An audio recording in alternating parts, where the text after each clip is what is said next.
2024 elections का माहौल है और मेरे एक मित्र है, कांग्रेस के सपोर्टर है, और उन्होंने कहा है इस बार राहुल गांधी जी जीतेंगे, अंबानी से पैसा लेकर मेरे तक पहुंचेगा।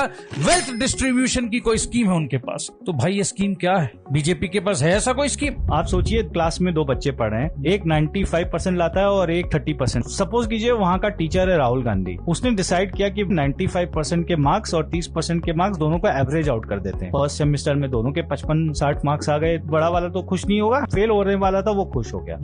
सेकेंड सेमेस्टर आया, जो 95% वाला मार्क्स लेकर आया था उसको लगा कि यार इतना हम मेहनत क्यों करें, ऐसे भी तो मार्क्स एवरेज आउट ही होने वाला है, तो थोड़ा कम प्रेशर लेते हैं, रिलैक्स रहते हैं। और जो फेल होने वाला था वो उसको लगा कि अगर मैं नहीं भी पढ़ूं तो भी 45-47 मार्क्स तो मेरा कहीं गया ही नहीं। जो 95% वाला था उसके आगे 65% मार्क्स, क्योंकि वो कम पढ़ा था, और जिसने पढ़ा नहीं था उसके आगे 10 मार्क्स। दोनों के वेल डिस्ट्रीब्यूशन में दोनों का एवरेज आउट हुआ, इस बार आ गया 40। थर्ड सेमेस्टर में 95 वाले को लगा कि भाई ये तो एकदम ही नहीं पढ़ता है, और फिर भी इसके 40 आ जाते हैं, तो मैं भी मजा करूंगा, मैं क्यों मेहनत करूं। वेल डिस्ट्रीब्यूशन हुआ, एवरेज आउट हुआ, दोनों फेल।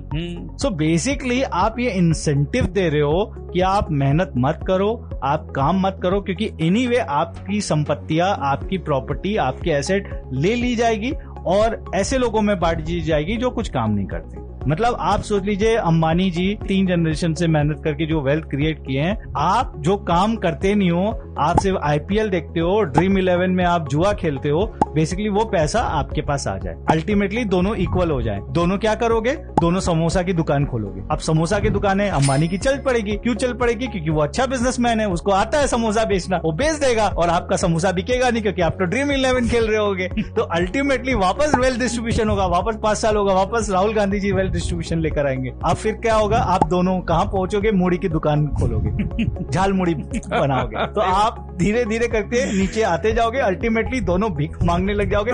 भीख मांगने में आप ज्यादा बेटर हो तो आप उनको बीट कर दोगे अंबानी को। अरे वाह रे ऋषि, ये है डिस्ट्रीब्यूशन। मतलब लास्ट में आपने ये समझा दिया कि भीख मांगने तक का नौबत आ जाएगा जिसमें आप बेटर हो। वेनेजुएला में यही हुआ था। Venezuela was one of the richest country. सबसे ज्यादा अगर क्रूड ऑयल है तो वेनेजुएला में है। उनके दिमाग में भी ये कीड़ा आया कि वेल डिस्ट्रीब्यूशन करना चाहिए, let's not incentivise the good performance. सारे लोग वहां पर काम करना छोड़ दिए, सब कोई डिपेंडेंट ऑन गवर्नमेंट हो गए कि भाई गवर्नमेंट हमें स्टडीज देगा, एजुकेशन देगा, खाना देगा, इनकम देगा। जब आप काम नहीं करोगे और आपकी पॉपुलेशन अगर इंसेंटिवाइज नहीं होगी काम करने के लिए, तो ओब्वियसली आपका वेनेजुएला वाला हाथ होगा। आज ये हालत है कि वेनेजुएला की करेंसी बुरी तरह से डिप्रिशिएट है। वहां पर इन्फ्लेशन एकदम ट्रिपल डिजिट, 4 डिजिट तक चला गया है। आप सोच लीजिए, 1 किलो अगर आप वेजिटेबल भी लेते हो तो आपको मिलियंस ऑफ बॉलीवर लगता है। जो आपके यहाँ 50 रुपए में टमाटर आ जाते होंगे, वही वहां पर 5 मिलियन बॉलीवर्स पे 1 किलो टमाटर आएगा। So this is what happens with the wealth distribution. तो मुझे लगता है कि wealth distribution is not a right thing for India. We should work hard,